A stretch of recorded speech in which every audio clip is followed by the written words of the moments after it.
What do I think of the UFC fights this weekend? I think a lot of them. I'm really looking forward to them. There's some solid contender bouts, and there's also going to be a big title fight. A lot of people might not pay attention to the flyweight division, 125 pounds, new weight class in the UFC, but it's really something to see. But this card is looking pretty good top to bottom. You got Bobby Volker. He's going in as a late replacement to fight Robbie Lawler at 170 pounds. I like Robbie Lawler at 170 pounds. He used to fight in the UFC. Most of his fights in the UFC were at 170 pounds. Then went up to 185. Left the UFC in some of the other circuits. He fought in Hawaii for a while. Fought in Strikeforce for a while. Had the Strikeforce belt. His performances were hit or miss. He is a throwback fighter. This guy, Robbie Lawler, one-punch KO ability, probably pound for pound the hardest puncher in MMA. Historically. There's other tough guys too. There's Ellenberger, there's Hendricks. There's a lot of fighters who pack a punch, but Robbie Lawler is such a violent fighter. This guy looks like he's taking guys into snuff films. Volker is going to be a good test for him. Volker, I'd say, is a little bit more composed. Not much so, though. That guy loves to bang as well. He's had some great fights in Strikeforce. I loved watching that guy come up in the undercard circuits. He's going to be a good test. I can even see him outpointing Robbie Lawler. Robbie Lawler's style was not engineered to win fights by decision. He's not the most, not the most finesse to his striking. I can't even remember the last time he won a decision fight. He knocks guys out. That's just the way he does it. And Volker's a tough guy. He's got a good chin. I think, but with that said, I think Lawler takes it. Not many people can survive 15 minutes in the cage with Lawler. This is a guy who is getting eaten up alive by Melvin Manhoef before just throwing a right hand out there, knocking Manhoef out cold, pretty much out of nowhere. So I like Robbie Lawler in this fight by KO. I'm going to go first round, second round, sometime within the 15-minute time duration. And then another fight I'm really looking forward to. This is a huge fight in the welterweight division. You got Jake Ellenberger, along with fighting Rory McDonald, really young, well-rounded talent, Rory McDonald. These guys are a couple of characters. Jake Ellenberger, he's doing the whole fight marketing thing. He's talking smack on Twitter, the social media thing. It's kind of funny. Rory McDonald comes across as so awkward. A lot of people reference him as the Canadian Psycho as opposed to the American Psycho because he's from Canada. The guy's just got this very weird makeup, but he's very talented. This is a guy who grew up training mixed martial arts, went in the sport well-rounded, doesn't have a wrestling background or a pure kickboxing background. He's just a well-rounded fighter. He's absolutely huge. He's cuts a lot of weight to make 170. His future's probably at 185.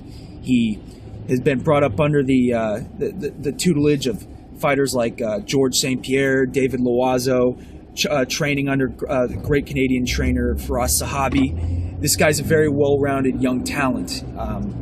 And Jake Ellenberger, this guy, you know who Jake Ellenberger is. You know what he does. He comes out to fight. He comes out to punch hard. He could take you down if he wants. He's got a good wrestling background. Rory McDonald, it's not going to be a walk in the park taking that guy down. I don't even know if his best path to victory is the takedown, though.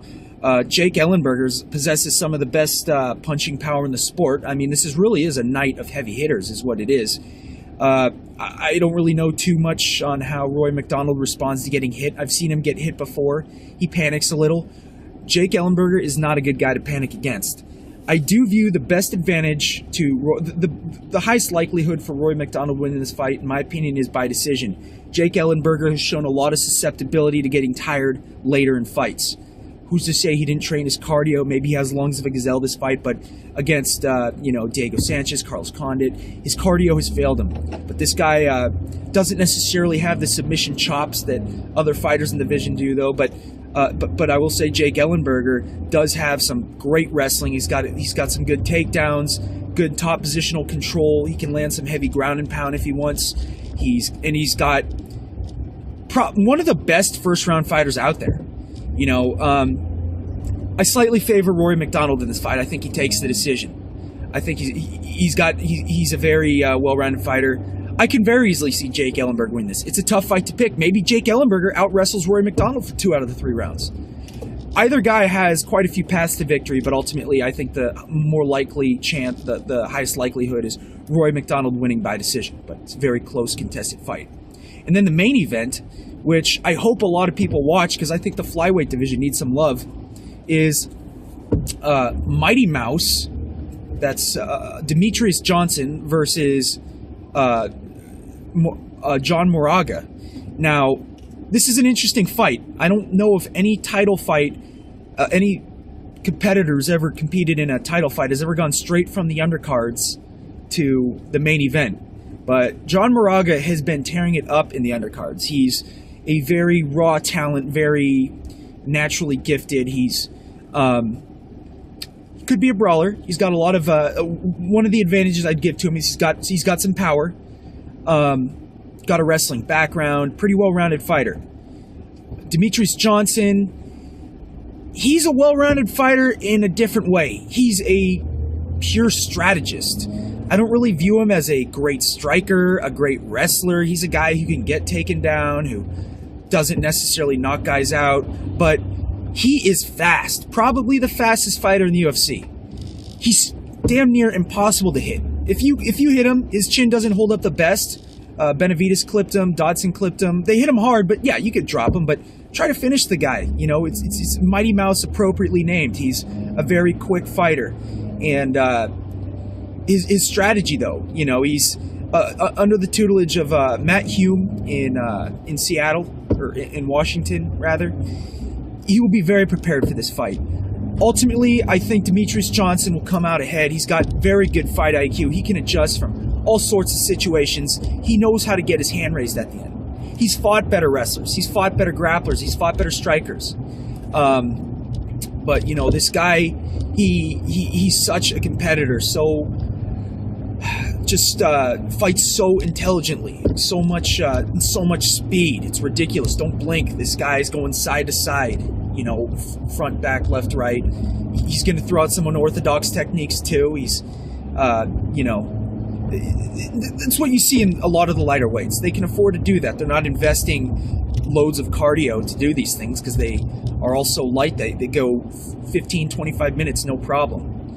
They're not even huffing and puffing. But, you know, I'm really looking forward to it, though. I hope a lot of people tune in. Flyweight division has got a lot to offer. It's very exciting.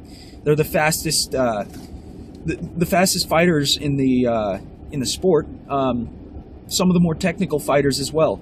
So, you know, really looking forward to it, though. And ultimately, I think Demetrius Johnson takes the fight by decision. Moraga is a very durable fighter. You know, he's a pretty crafty fighter. I just don't think he'll quite have what it takes to take out Demetrius Johnson.